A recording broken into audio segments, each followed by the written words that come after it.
And welcome back to Creative Thinkers. As always, my name is Miguel Valenzuela, and as always, again, bring you a very special guest. Today we have Reginald Armstrong, who is an artist. He's a painter, sculptor, and he does all kinds of things. Currently residing in LA, because who knows where he's going from here. Reginald, welcome.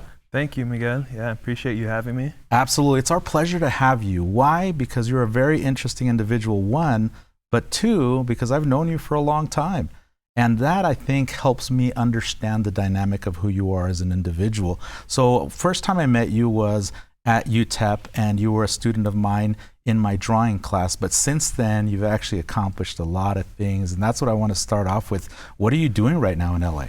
So right now I'm working on a few projects. I'm getting ready for an exhibition with a night gallery in New York for NADA, New Art Dealers Art Fair, so during Freeze.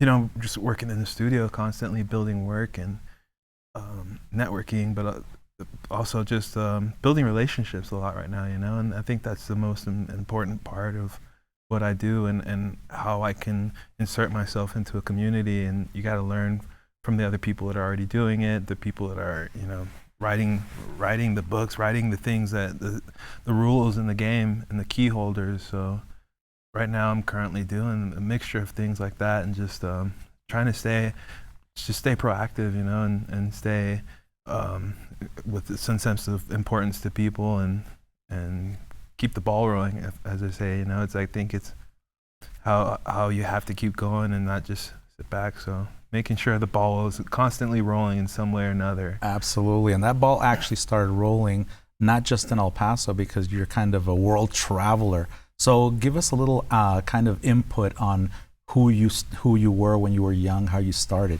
and what your influences were actually. Yeah, sure. I'm an Army brat, so landed here in El Paso because my dad was in the Army band. So my mom's from Panama originally.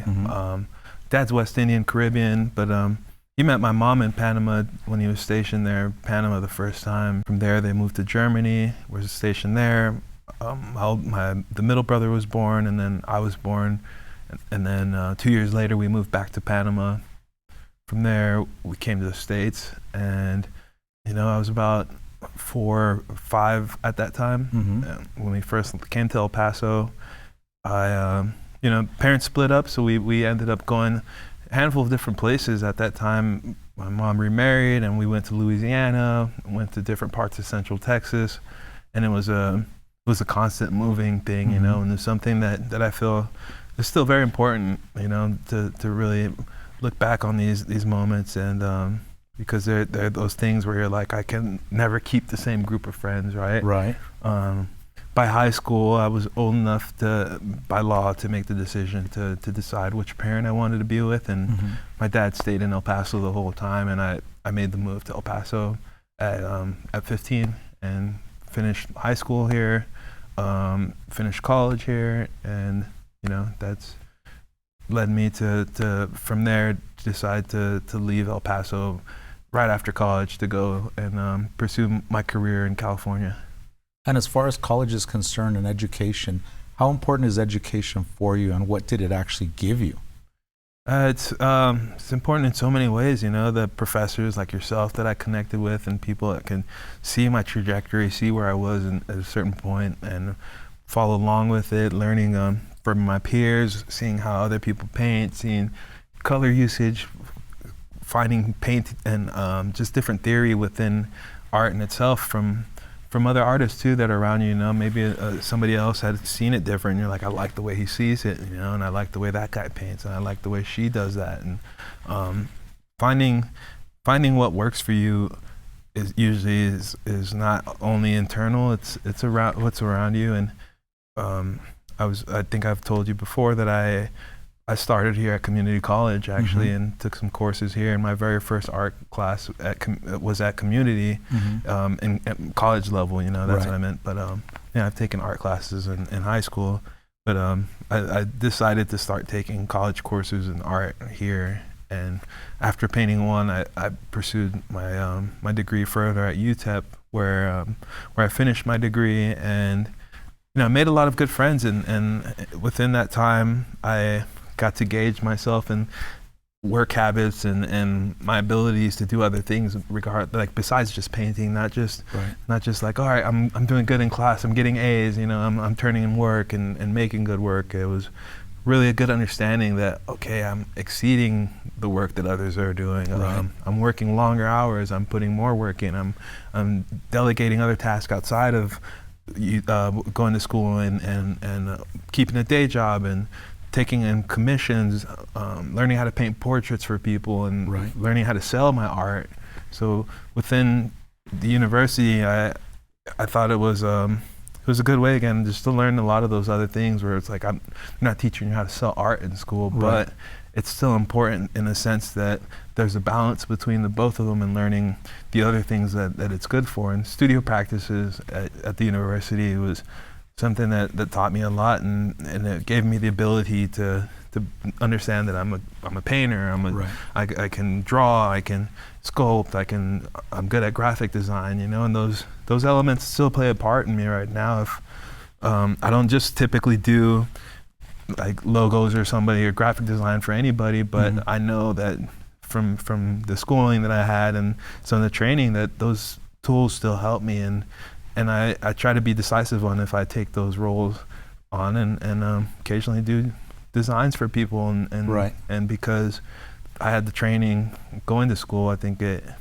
has real life implications, or it's useful in real life, you know, and something that can carry on in other ways. Absolutely. And one of the things that you have done in your life is absolutely carried on. You started off kind of traveling everywhere. You kind of based yourself in El Paso for a while. And then you decided at some point, I feel like I have to make this move. One of the things that is most important as far as being creative is concerned is having the understanding that we need to continuously grow as an individual. How did the move that you made ultimately going into California help you grow as an individual? What kinds of things have you done? Who have you met? What kinds of connections have you made? How can this information help our viewers? So, you know, moving to California has shown me again, it was like a gauge. It's like, where do I stand in the bigger picture? Not just like in a community. It's like the world. Like how can I be somebody that's a contributor to this larger picture and this bigger? But then also, you didn't start off being an artist over there, right? You had to kind of make these steps and take these steps in order to grow. Yeah, you know, I continued a lot of the practices. As soon as I moved there, I was like painting, you know, and stepping into a gallery. I think I didn't even live there. My brother had moved there a year before me, and I was still here, and I visited. But I had given him paintings, so he had moved with some of my art. So one day I was visiting there before, you know, a year before I moved, and I was like, shoot, he has some of my art there. Let me go to a gallery and like show him what I got, you know, and. I'm gonna tell him I'm about to move here and whatever. And I had gone to my brother's, took one of my best paintings, you know, and that he had with him, and took it to that gallery, and he was just like, you know, he kind of pushed it off, you know, and I'm like, all right, you know, and those are those things where I'd learned just because people say no, or just because an opportunity wasn't there, it's not bad, you know. Sometimes it's super good, because those opportunities, it's probably better you don't show there, or, you know, there's other reasoning, because not to say I'm better, but I think I had more in me than to have settled into the places where I thought immediately like I belong there. And then you're like, you start learning more, and you're like, actually the scope of what they show, the representation they have for other artists, like artists of color or artists that are outside of the box, you know, just isn't there. And I want something that has like the impact, you know. So that was when I first moved to Sacramento. I started getting a taste of that and doing things. My first job there was at a coffee shop. And I was, before I moved out there, I had paid for my apprenticeship to become a barber and learn how to cut hair and use that as a communication skill outside of just my art, and had an art studio in Sacramento. And just while I was there for maybe about 5 years, or I forget how long I was in Sacramento, I was just constantly trying to absorb myself in the community and understanding, like, one, there's not a lot, like, there's no big galleries in Sacramento. I'd cut hair in San Francisco, and and use my time there wisely to go to openings and go to galleries or museums and try to get my foot in the door somewhere. Right. And also just gauge it, like what is their scope, like who's in their roster, like what artists are they showing? Are they showing artists of color, or is it just white artists, you know? And those things are really important to learn and understand, that just because you're so excited to introduce yourself somewhere, wherever it is, that it may be better that it just doesn't happen, you know? And, Right. and that the better opportunities are on the other side of it. And the fact that you at least try, it's important. You know, since moving to LA in 2018, after living in San Francisco and deciding that it wasn't for me, that there's not the galleries and there's not enough opportunity for me to really think like that's where my full growth would be. I moved to LA in 2018, and that immediately sparked more interest in like the opportunities and the galleries for me, and understanding that the playing field there was more in tune with what I was doing, because Right. you know, sometimes you realize you're holding yourself back from things, and it takes for you to be at a higher level of competition and people around you that are doing really good things to understand, like, I'm at that high level, you know, Right. I belong up there, rather than just because there's one gallery in town, it's like, that's the gallery I should show at, you know? Yeah. You're like, no, think higher, you know, think more, think that you deserve what's out there, you know, and there's so much money, there's so much resources, there's so many opportunities in cities like LA that you want to take advantage of them and be in them, and they're not meant for everybody. You know, the hustle's not meant for everybody. Right. I've met plenty of people that are born and raised in Los Angeles and do what I do, and they don't have the skin for it, you know, and they burn out years before. Or you know, there's so many things that are in place that you're just like, I'm so grateful for what I have, because, you know, I start fresh in this city in LA, and I'm building just like when I was growing up, where I was moving from place to place and trying to meet new friends, and there was always a new approach and always an understanding that you can make a community, but, you know, as I'm older, it's just like there's control now. It's like Right. I want to be where my community is going to live the strongest, and people are going to speak the best about my work, and there's the best galleries, some of the best galleries in the world, and then the opportunities there will allow me to take my art anywhere in the world. And you know, the people I meet there, it's a little of everything, you know. I try to think we're all the same, so I don't think that the people that seem like they're not rich, or like somebody that's like a celebrity isn't important, you know. I find a room Absolutely. that I'm in, like, and I talk to everybody who I see is just like, we may be responsive to one another. You're like, hey, what do you do, you know? And oh, you're an accountant? Cool, man, I'm an artist. So you meet people like that, and you're like, you know, maybe that guy's gonna be talking about you in a room when you're not around and spreading the word. But then you do meet the other people, the artists that are well established, the artists that are showing at the biggest museums, and Hauser and Wirth or Kordansky.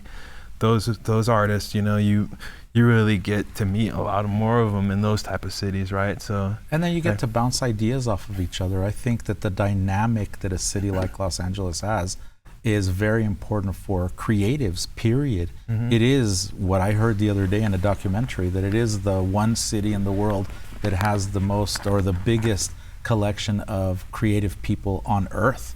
Yeah. You know, from artists to rappers to painters to sculptors to movie producers and things like that. How do you think that has helped your work? Because I know that you paint a very specific type of artwork that's absolutely your style, but how does living amongst that help you?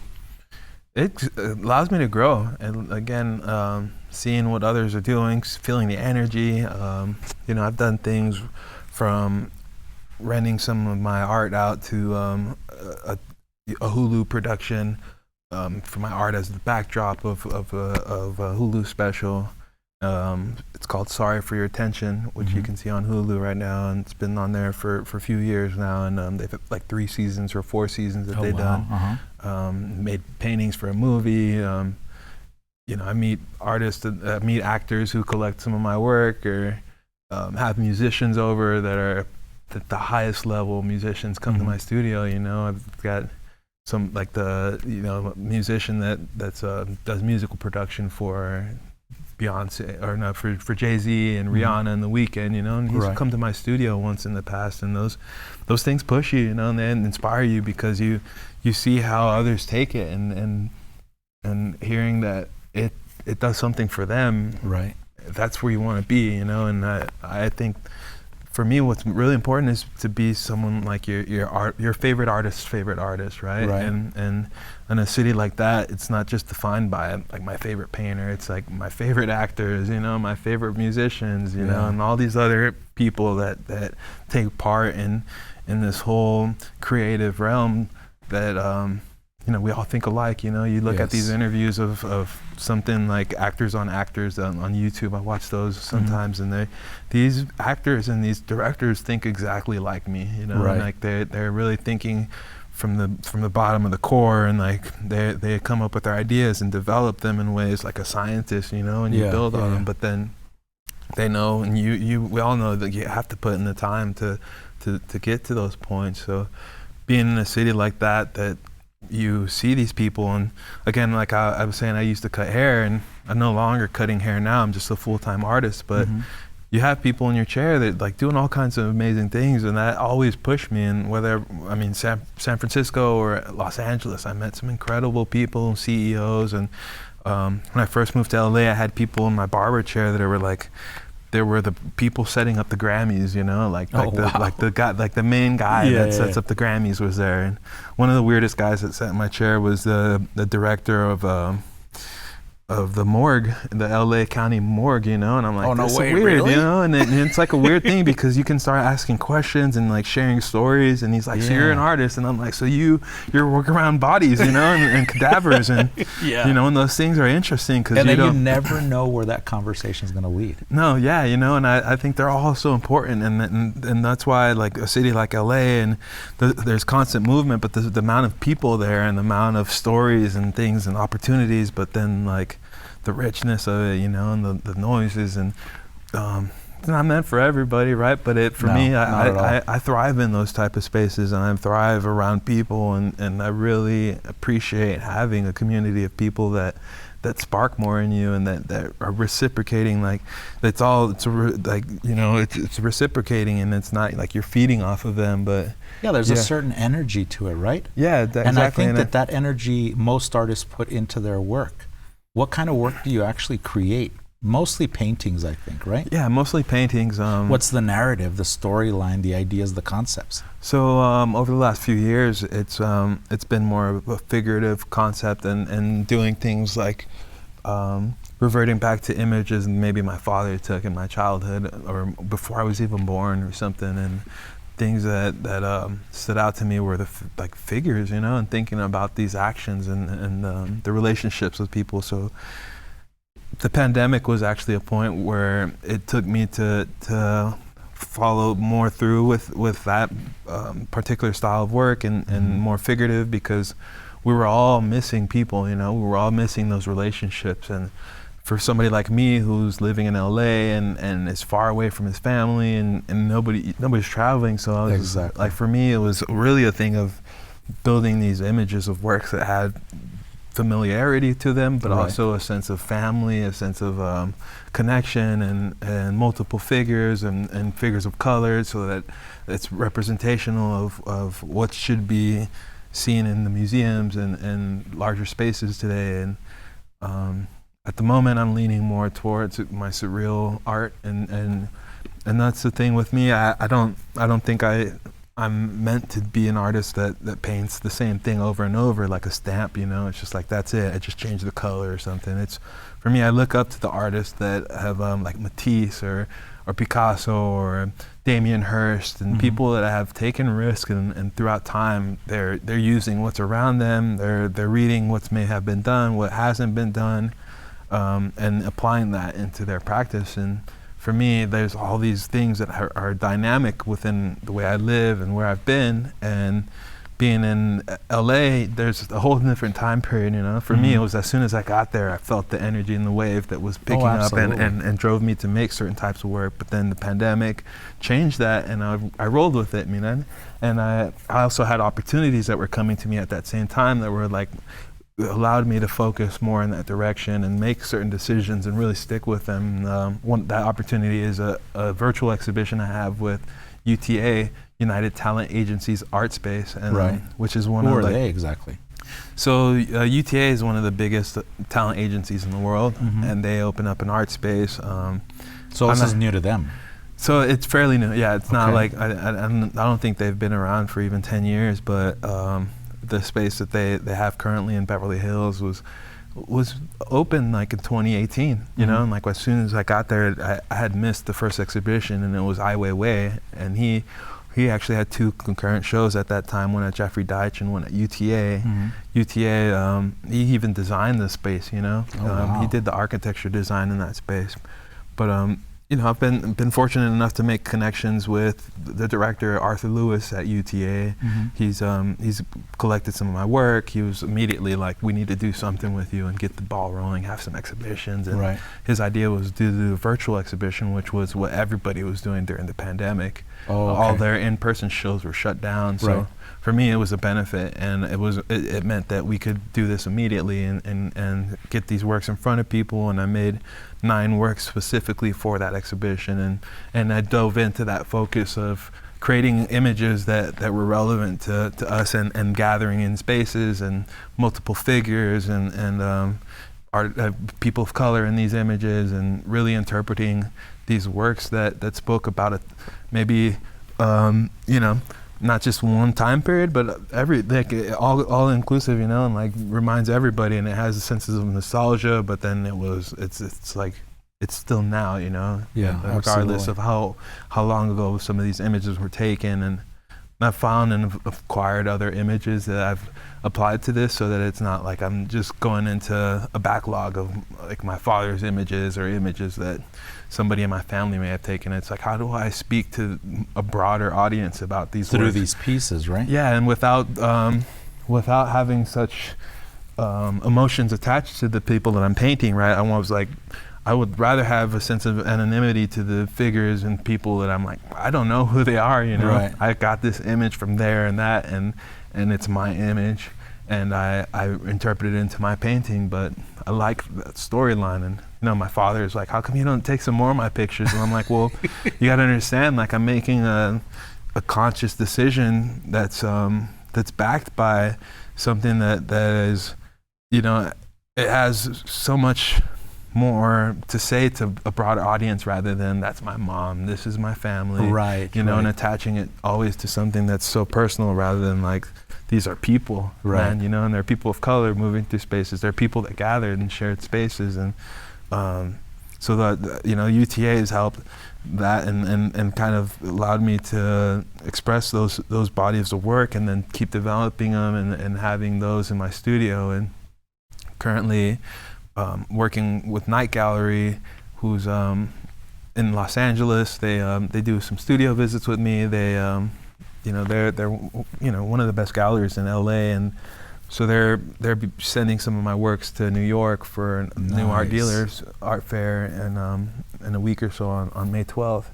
But this is also that type of opportunity where it's like, okay, what am I trying to say in this space? Like, there's a difference between like just working in your studio and trying to make the works that will get the attention, and there's a difference when you already have the attention and you're like, I can now what do I do? Yeah, well, now what I do, I can make anything, you know. And it's like, I should make the best work possible, but also don't be stagnant. You want to be able to create like a body of work that's always going to be moving people and taking certain risks within, like, you know, within these, like, not so much these like strict parameters, but like a way of thinking that, you know, they'll accept it. And it's always happened, you know. I make a new body of work and I take a risk, like stop making a style of work that I was making the year before, and people are interested, they buy or they collect, you know, or I'm showing them places and they get attention, and it's giving me confidence to keep following in that pattern, but also stay true to a direction, you know, and not just sway, but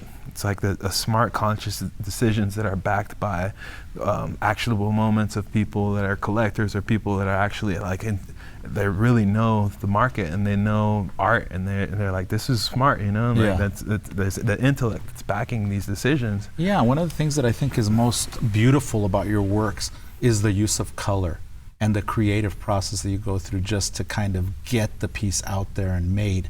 How important for you is creativity in your life?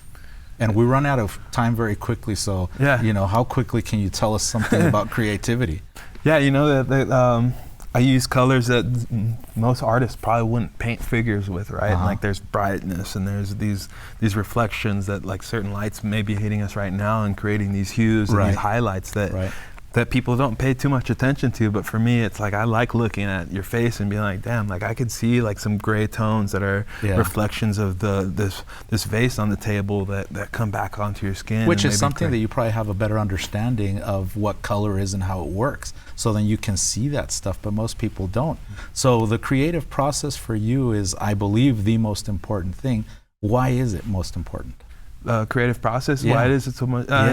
Because you take control. Like it's like like you creating a world of something, man, and it's not just like you're following along what the art books tell you, like these like art books and history books. These things are all meant for you to show what was done in the past and not necessarily to repeat history. And there's certain people that still kind of follow back into the old rules of art and like this academic approach, which I'm totally for. I went to school, but for me, the creative process is not stop there. It's not defined by that. It's defined by so much more. It's defined by the words you speak. It's defined by your manner, your ability to do things and work around the world and make magic around the world with your art, and creativity. Because creatives can do so much, man, and it can take you to around the world, It could to the next level, I think. And having said that, there is magic in words. What is one piece of advice that you can give our viewers? I would say that one piece of advice would be just mindfulness, and it really carries some weight to it. When you talk about being present and understanding that presence and wherever you're at, it could be an important room. It doesn't need to be like, the Met Gala, or it doesn't have to be the same room where you see all the celebrities and stuff. It's usually so you create the importance then. Yeah, and then like even just in your studio, like you're mindful, man, I've got a studio, dang, I'm painting, man. I can do this, here. Right? Yeah, man, I just put a brushstroke on there, I'm going, like you're there, and I'm always excited once that I'm there and like I'm painting finally, and even though it was like only a day or so, or a few hours, but you're there, it's action. That's super awesome. So how do people get a hold of you? Because you just mentioned you have a studio. Do you have an Instagram? Do you have a Facebook? Yeah, I've got Instagram, I have Facebook. On Instagram, people can follow me under Reginald _W_Armstrong. That's my full name, Reginald W. Armstrong. And you'll see a palette as my icon. That's my symbol. It's like my Batman symbol. Cool. Got it all over as tattoos too. I've just been using it as something that flows in and out of my work, but also it's just a symbol that defines me in different ways. I deliver products, I deliver goods through my art, and deliver so much more magic, right? But I think Facebook as well, my name Reginald Armstrong. You can also find my work at under UTA Art Space in their virtual exhibitions. You'll be able to find my work or reach out to Night Gallery for works of mine, and I've either of those two spaces right now. They're helping me, and they're a point of contact or reference if somebody's interested in looking or collecting or seeking my work. You can find them through my Instagram, the Facebook, or UTA. Or any one of those two. Yeah. Beautiful. So I want to thank you for taking time out, because I know you're very busy. You're actually only in town for a few days. Yeah. So thank you for being with us. I hope you enjoyed yourself. Thank you, Miguel. Appreciate it for having me, man. Absolutely. So much, man. My pleasure. And I want to thank the viewers out there for joining us once again. We always bring you somebody special. And if you guys want to contact me, you guys can contact me at mvalen31@epcc.edu. And we will see you guys next time on Creative Thinkers. Thank you very much.